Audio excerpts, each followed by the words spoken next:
Hi everyone, welcome to this video and what is a first for me, a sports photography Q&A.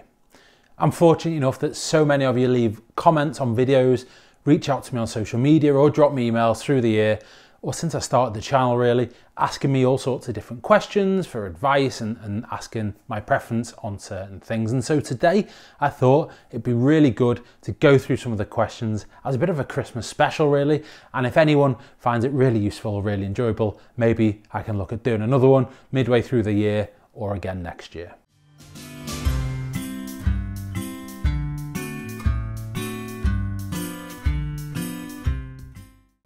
With that being said, let's get into the questions. I can't cover every single one. I will try and get better at replying to comments.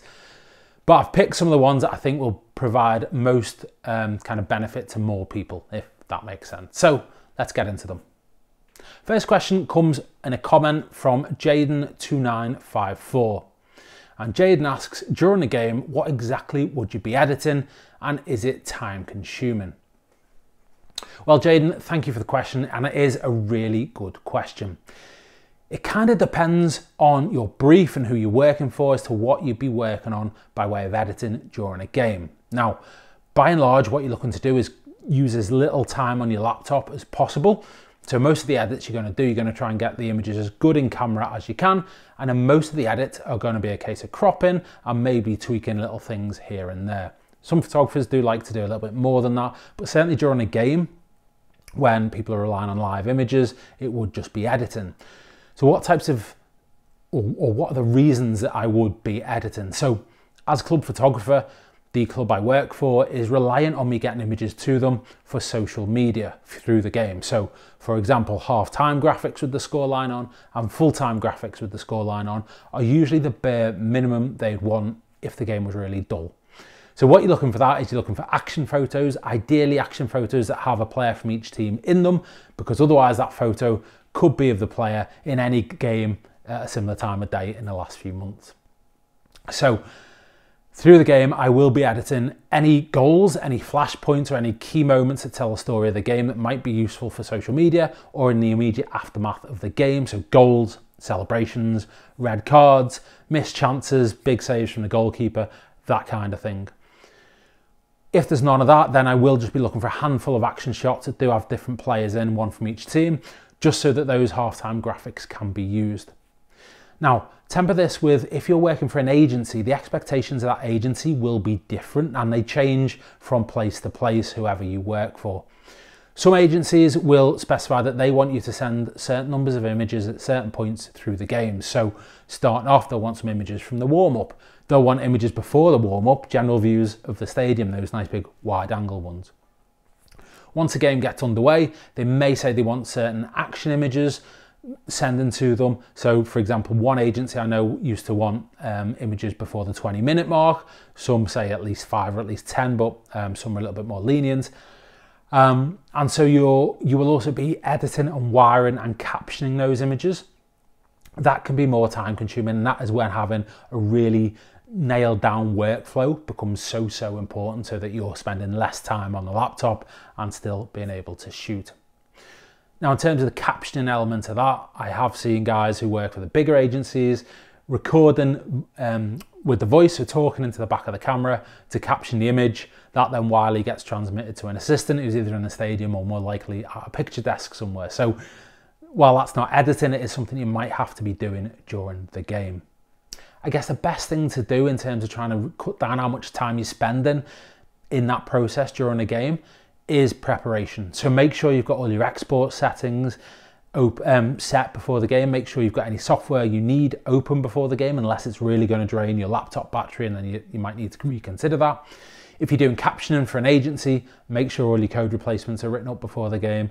In my case, what I do, I'm not working for an agency by and large at the moment, so I'm just shooting for Tranmere. So I will have two Lightroom exports set up that are basically set to export with previous or same as previous. So that will be a high-res version of the photo as well as a compressed, reduced down in size version. It's also watermarked.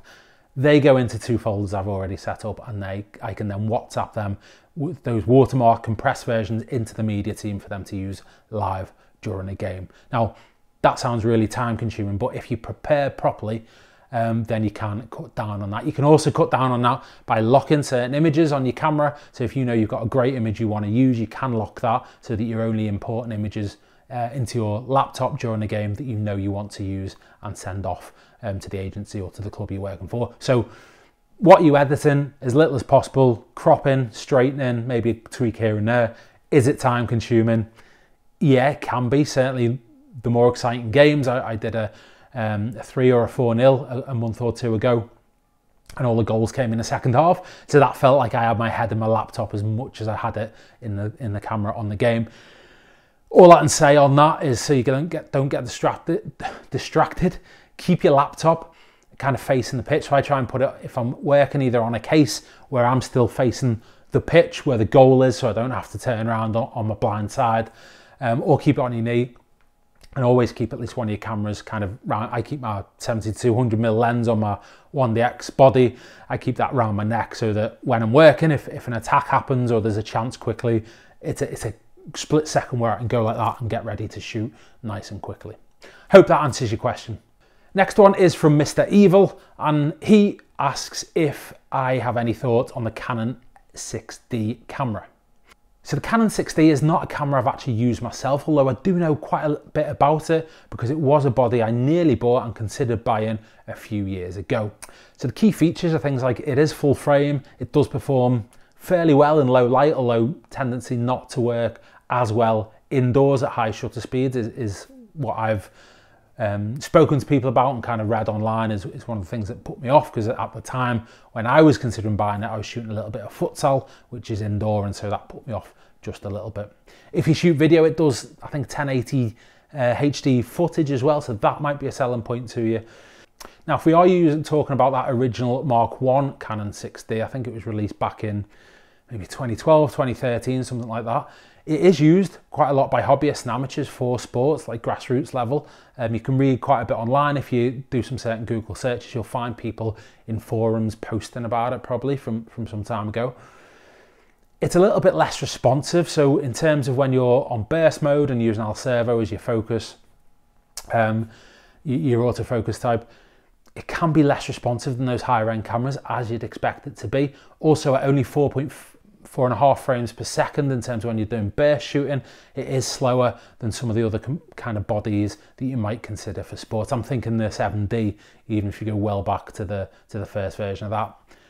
I'm going purely off memory here. I think it was around 6 frames per second, the Mark I, and then the Mark II might have gone up to 7 or 8, but I'm literally doing that from memory, having not looked for some time. So yeah, not as responsive and a little bit slower, but still a great body to start out with, I'd say.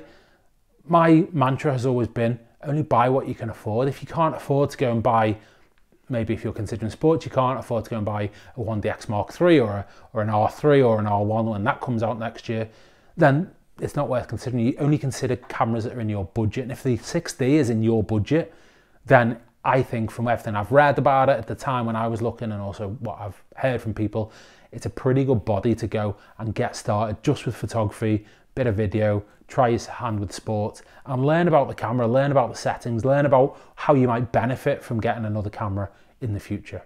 Now the question didn't specify if it was 60 or 60 Mark II. I think the 60 Mark II came out about 4 or 5 years ago. That is again an improvement on the 60 Mark I. It's lightweight. I think it's got precision focusing, easy for me to say, and a few other bits of bobs to do with video and different things. I think the frames per second as well, I think that increased by a couple. I think it's 6.5 frames per second on burst mode. So again, if you can afford a 6D Mark II rather than your 6D, that would be a slightly better bet in terms of sports photography. What I would say though is that if you haven't bought the camera yet and you are considering it, and it is for sports, I'm assuming it's sports just because that's what I talk mostly about on my channel, then also consider the 7D, the 7D Mark II. Again, all of these things I'd look at used. If you can still buy them new, my advice would be probably don't go and get some a used body. as long as it's in good condition, you can still get any parts you need, then you get most value out of that, in my own personal opinion. I've done a couple of videos on the best used cameras to buy, so also check that out if you're in the market. If you're talking generally, do I like the 6D, not for sports, but as a general camera? Yes, I do. I think the 6D Mark II took it on to another level as well. So yeah, solid cameras, depend on what it is you want to shoot them with. Okay, next question is quite a long one and several questions, but the gist, I'll put it on screen here, the gist of it is, I think the guy or the girl asking the question is based in Brazil. They want to know how they can get into shooting events for overseas agencies and things like that. So firstly, thank you for getting in touch and also for watching my videos. It is a great question, if not a really, really broad one to be able to give an answer, but I'm going to try anyway. And this, I think, will be an answer that might help a few people who are kind of at the start of their sports photography journey, perhaps. I think my first bit of advice would be work on your portfolio. Make sure your portfolio is full of lots of different types of the events or sports disciplines that you want to cover, and make sure you've got plenty of that. And then first and foremost, look out for some agencies in your country. So in Brazil, what photographic agencies are there, perhaps local ones or regionalized ones that might give you an opportunity to get some experience or shoot for them. I'm a little bit in the dark on the question in terms of where you're at currently. You might currently be shooting for an agency in Brazil, I'm not sure. So apologies if you are already at that level or beyond. I think in terms of globally and getting registered with an agency based overseas, obviously the big agencies are pretty much global, like Getty Images, for example, will have photographers all across the world. I think what you need to really consider here, and again, this is my opinion, is the types of sports you want to cover. Let's say it's motorsport, let's say there's a certain type of motorsport you want to cover. I think the really important question is, where is the biggest market for that sport? So let's say you're covering a sport that is done a lot of or played a lot of in Brazil. Where else globally might that be of interest? Because there's no point coming to an agency in the UK to cover a sport that is big in Brazil, but there's no interest in the UK. Because yeah, they might have interest if they have in letting you shoot it, but you're not going to make any money from it. You're not going to sell anything really from it. Same with, I know, basketball, for example. If you shoot a lot of basketball in Brazil, a UK agency probably wouldn't be that interested in it unless you're going to go to North America and shoot the NBA. So I think firstly, have a think about the different types of sports you want to shoot and where the biggest markets for them will be, so that when you reach out, you've got the best kind of hope of selling, or well, firstly finding an agency, and secondly selling those images when you do find that agency. I think the only other thing to touch on here as well is just make sure you are familiar with the types of requirements and things you might have to do working for an agency. Make sure you're comfortable editing, wiring images, captioning images if that's a requirement live from the events that you're covering, because that will probably be something agencies all over the world will want you to do. Okay, next question is from Daxtercaged8939, and he asked a month ago, great stuff, man. Just wondering, is the 70-200mm lens enough for football sport shoot? So, as far as football photography is concerned, in my own humble opinion, the 70-200mm f2.8 lens done by Canon and Nikon and Sigma and all sorts of other brands is definitely the best lens to get if you're shooting football. If there was a first lens I was to recommend you get, if money was no object, be it used or new, it would be the 70-200mm lens. So to answer your question, is it enough? I'd say yes, in the first instance it's enough. I shot professionally here in the UK, professional football in the Football League for probably 3 or 4 years before I could actually afford to get anything bigger than a 70-200mm. So first few seasons were purely on that. My wide angle was useless. I only had one body anyway, and so everything was taken on a body with the 70-200mm lens. So it definitely is enough for football. And then as you go along in several years' time or whenever that is, if the opportunity arises for you then to get maybe a 300 or 400mm lens, fine, do it at that point. But 70-200 is enough right now. What I would say with it, again, my experience with football photography, is it's going to be a great camera for getting goals and celebrations if you're kind of at the end of the pitch, kind of behind the touchline. It's going to get everything for you pretty much in the last quarter or third of the pitch nearest to you. And so it's great for that. And let's be honest, goals and celebrations are normally what sells in terms of football photography. And so this 70-200mm lens will be perfect for that.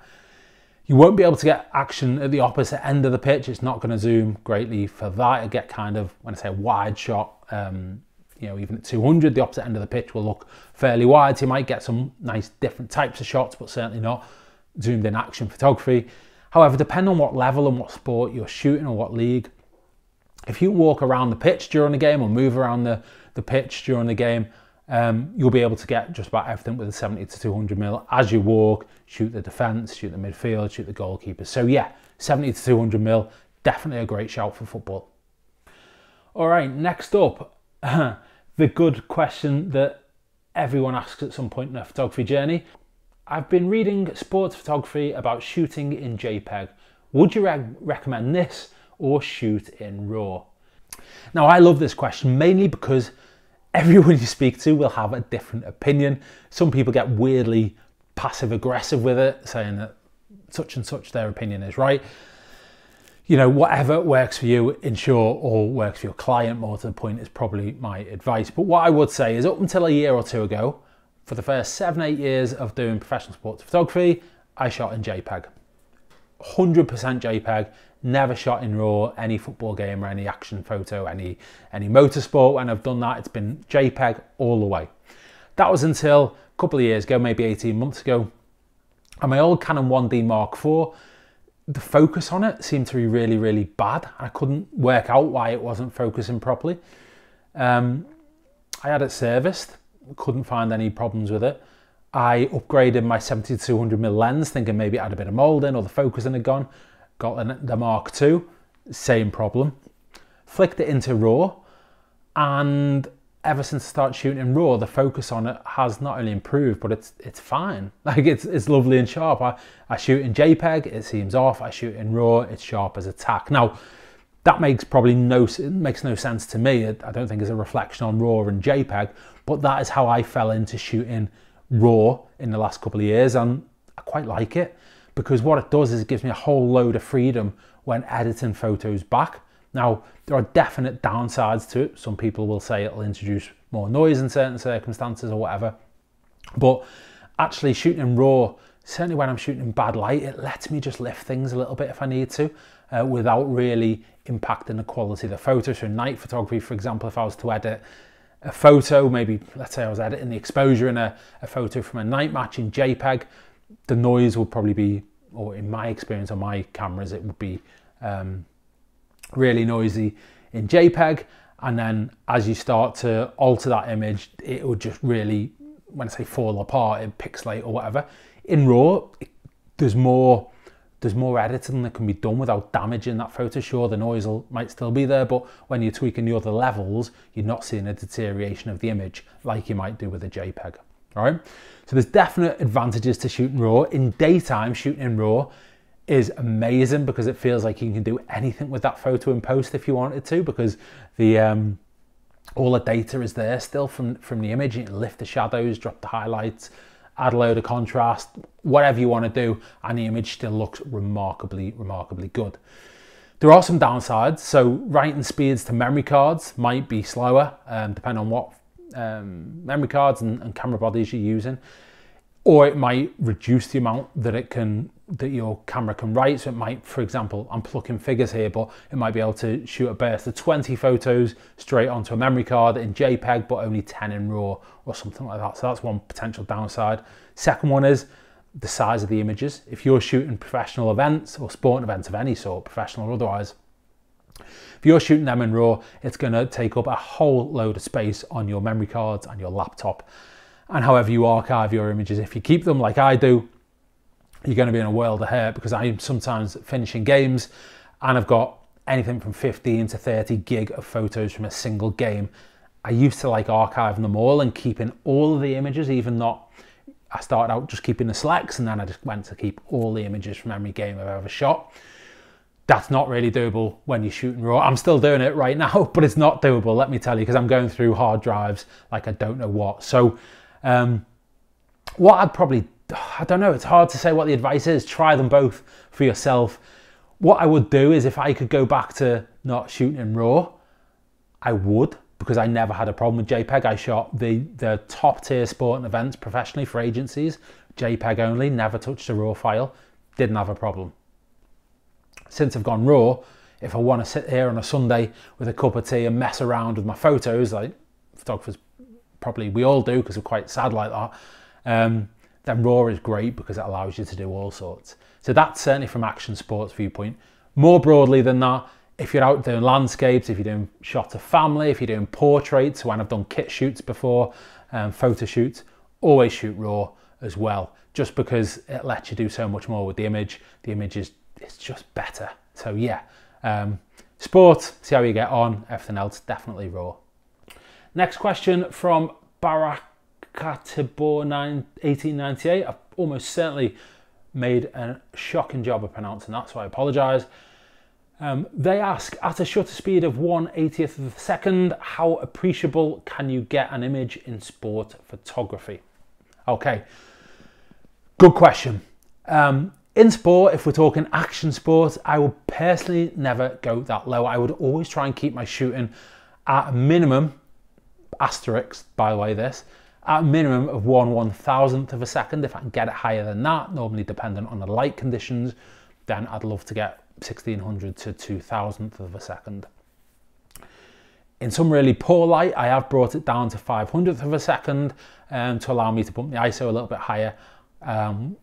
Problem you'll find when you come down to even 500th of a second is details like so I shoot football. Sorry if it bores people. I shoot a lot of football.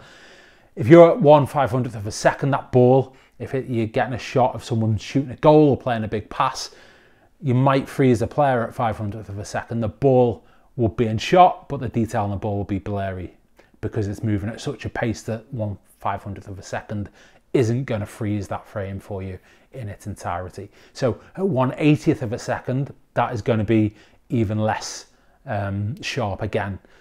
You can use 1/80th of a second for some lovely blur effects on motorsport, or maybe if you can do a panning shot on like an athlete or something, that'll look nice. Slower sports, I guess, not talking from experience, maybe like netball when the players are still for that moment and they've got the ball, 1/80th of a second might work okay there. Trying to think of other examples. Here in the UK, I don't know if it's a global sport, we've got something called crown green bowls, which is a very slow, sedate kind of skill-based sport. A slower shutter speed would work well for that. But otherwise, for action sport, I'd be looking to get that up at the very least of 500th of a second, but ideally up to 1000th of a second. But I appreciate there are a whole load of circumstances that will come into play depending on where you're shooting, what light you're doing, what time of day it is, what shutter speed you're trying, like whether you're trying to freeze the sport, whether it's a fast moving sport. So many criteria. So that view is my broad opinion. Okay, next one is from Jorge Horsted. Again, apologies, my pronunciation is probably appalling. Hello, I'm 14 years old, very interested in sports photography. My question is, do you have to email teams asking to do photos, or do you work for an office that send your photos to the media? Great question, Jorge, and it's great to see people or someone so young taking an interest in sports photography. For me, I took both approaches, to be honest. First off, shooting for a club, I emailed the club and let them know I was doing a lot of sports photography at grassroots level. I'd love to have a go. This is like 10 years ago. My question was, can I come and shoot kind of some of the youth teams or academy teams just to cut my teeth on something a little bit higher level, a bit quicker, and a bit more serious, I guess. Long story short, got an email a couple of months later. The club were moving away from working with an agency, and so they gave me a couple of first team games as a trial, and then 10 years later, here we are, and many hundreds of games later, still shooting for that club. The agency route is also one I've taken previously. I'm not doing too much for agencies at the minute. What that is it's going to be a case of you putting together a portfolio of the types of sports you want to cover. So if it's football, if it's motorsport, tennis, golf, whatever it is, shoot as much as you can. Get out and shoot at every opportunity. learn as many skills as you can, and just start building up a really good portfolio. Then go and send it to different agencies. At the very least, you'll get critiqued as to why they don't want to take you on, or you're not interested, or maybe they don't have any openings at that moment in time. Or they might give you a couple of events to go and trial you out, make sure you can do all the different things you'll be required to do. So it depends where you're trying to get to and what you want to do, but there are several different ways you can get into photography. If I was to have my time again, I'd probably do exactly the same thing again, owing to the fact I got lucky with timing with Tranmere, maybe, which is the club I shoot for, sorry. Maybe I will go and check out a load more lower league teams, albeit at maybe a semi-pro level, and just get a load of games under my belt doing that, and again build out that portfolio. So yeah, agencies will give you, a real mix of different types of events potentially to shoot, from motorsport, tennis, football, rugby, etc. Or you can reach out directly to organisations, and they will, you'll obviously, in many cases, if it's a specific club, you'll just end up covering their games. Next question comes from a Millie Greaves, and she asks, would you recommend a 75 to 300mm lens and a 55 to 200mm lens to start off with for football photography? Hey Millie, thank you for reaching out. Great question. I think in short, either of those lenses are going to give you a really good starting point when you're shooting football, certainly in the daytime. I think the two lenses in question are both Canon. I think they're about f.4 at the lowest aperture. I think they will struggle at night a little bit, perhaps. I think also they're not going to be quite as quick as some of the L series lenses, but you're starting off here. When I started off, I didn't have a lens as good as either of those two, so straight away you're ahead of where I was at. Now, I can't quite figure out whether you've bought both lenses already or you're just kind of making a decision which one to buy.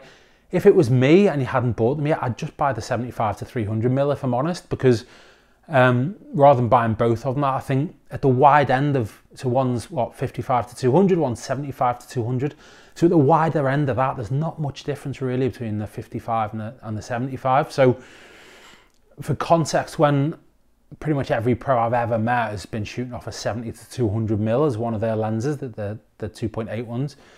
And what that gives you is great coverage of the last quarter or last third of the pitch nearest to you, and rarely do things get too close at 70mm, so even celebrations, very rarely are they too close to you to be able to capture it. And so I think 75mm is kind of the same scenario there. It's going to be wide enough, as long as you're a couple of yards back from the pitch, it's going to be wide enough, and the 300 is going to give you that reach so that you can get to the other end of the pitch. Obviously, the longer you do zoom out, so if you do go to 300, the aperture is going to be a little bit higher, meaning you get less light in, so in poor weather conditions that will, or poor lighting as well, that will impact a little bit whether your photo is light enough. But for starting off, I'm getting into far too much detail. For starting off, both of those will be absolutely fine. They're a great starting point, and I think the 75-300 is going to let you really go and explore and practice both close-up stuff and further away. So hope that helps. Best of luck with your photography. Next question comes from Steve Bailey, and I apologise because you sent this in on a video about a year ago and I've only just got round to looking at it now.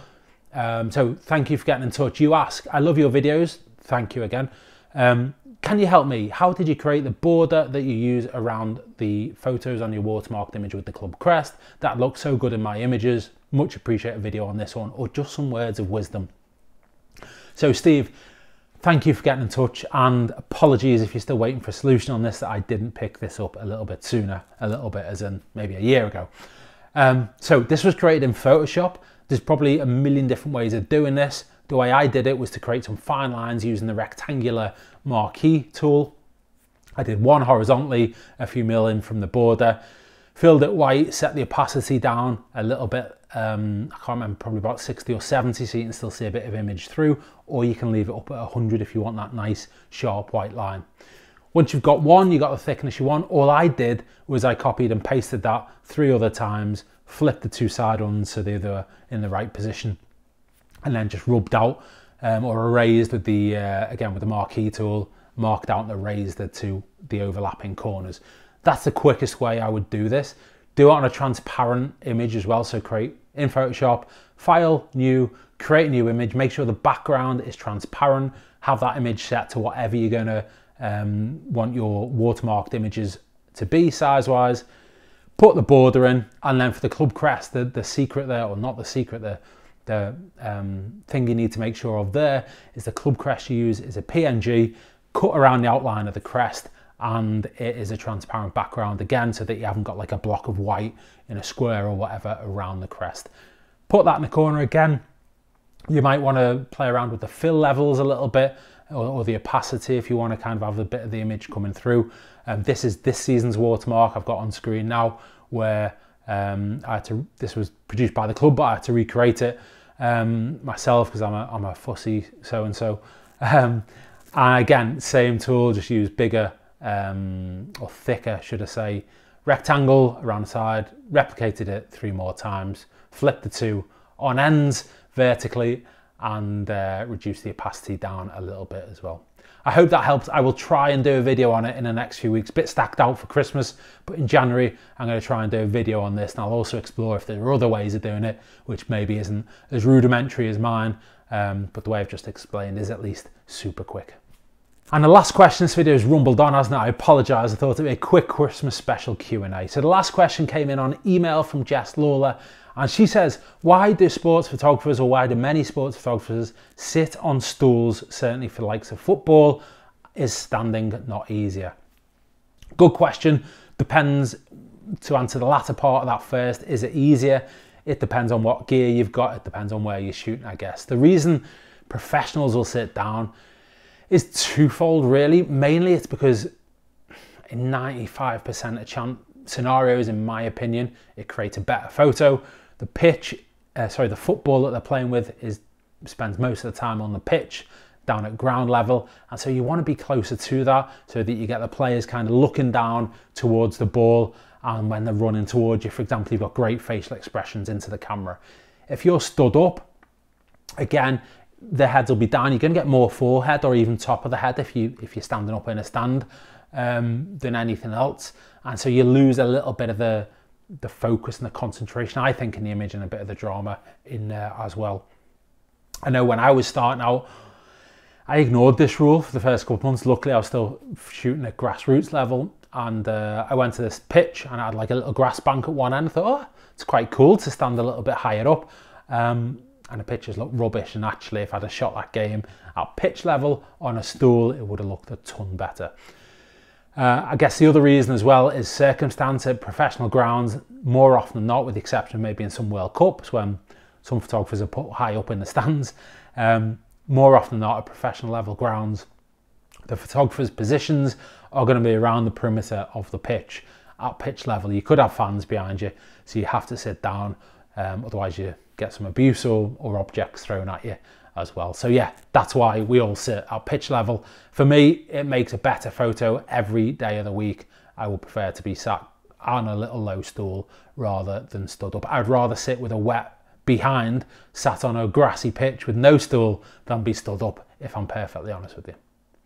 All right, that brings my first ever Christmas special and Q&A to an end. I hope there's been some useful stuff in that for you. If you did submit a question I didn't get to it, I do apologise. I do get a lot. 2023 has really, and the back end of 22, has really taken me by surprise, this channel. It started off with a bit of experiment to teach me some things. And it's grown to now over 2,500 subscribers, which in the YouTube world is tiny, but for me it's remarkable. So thank you. I got lots of messages, lots of comments, and yeah, I appreciate all of them. I love the fact so many people watch my videos, and I thank you for it. Please, if you could subscribe if you're not already, I'd love that. Let's see if we can hit 3,000 subscribers early in 2024. And that's all for me to say. A Merry Christmas, a Happy New Year, and I'll see you soon.